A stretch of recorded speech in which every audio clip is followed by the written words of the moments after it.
Who doesn't love sweets? Sa panahon ngayon, hindi lang ito pang treats, pang kabuhayan pa.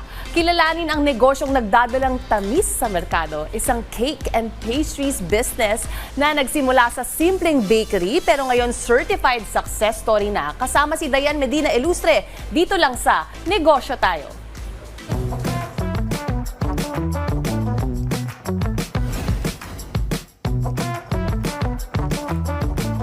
So Tita Vic, to start off, how did you enter the business industry?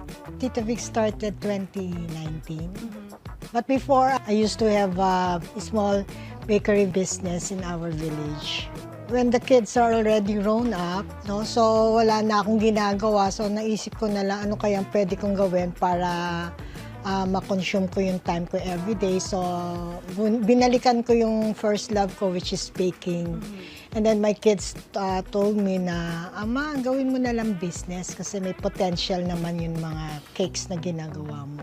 But are there any struggles, Tita Vic, along the way? When we started, after the following year, that was nagkaroon ng pandemic. Yes. Pero kung sa iba, medyo yung business nila. Sa amin naman, it was good to our business kasi mas nag-pick up in business namin. Because of online na Yes. rin. These are your personal recipe talaga. How did you come up with these? I started banana cake, then my kids told me na, Ma, bakit hindi mo expand ang mga iba mong mga recipe like the chocolate cake, and then I made some bread, and then cookies, and then pastries eventually.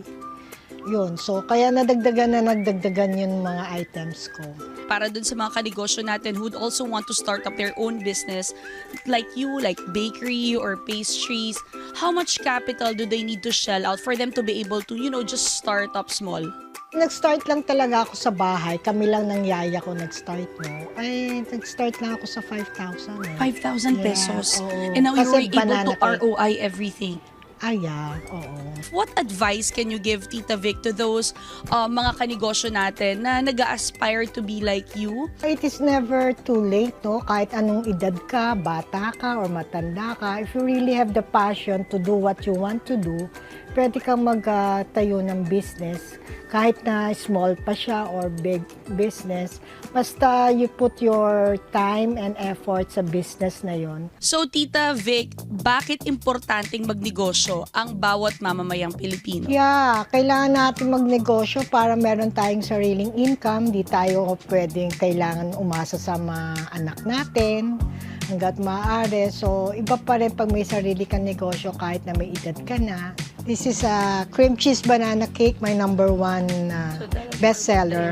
And here, there's a Nutella and choco chips inside. Overload, ah. For the kids, para sa mga kids naman yan.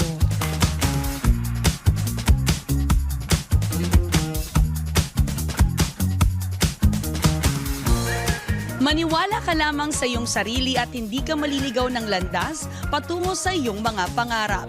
Yan po ang aral na ibinahagi sa atin ng business owner na si Marivic Villegas. Sa susunod po nating pagkikita mga kanegosyo, tuloy-tuloy pa rin po ang kwentuhan natin kasama ang mga nakaka-inspire na business owners. Kaya naman tara, negosyo tayo!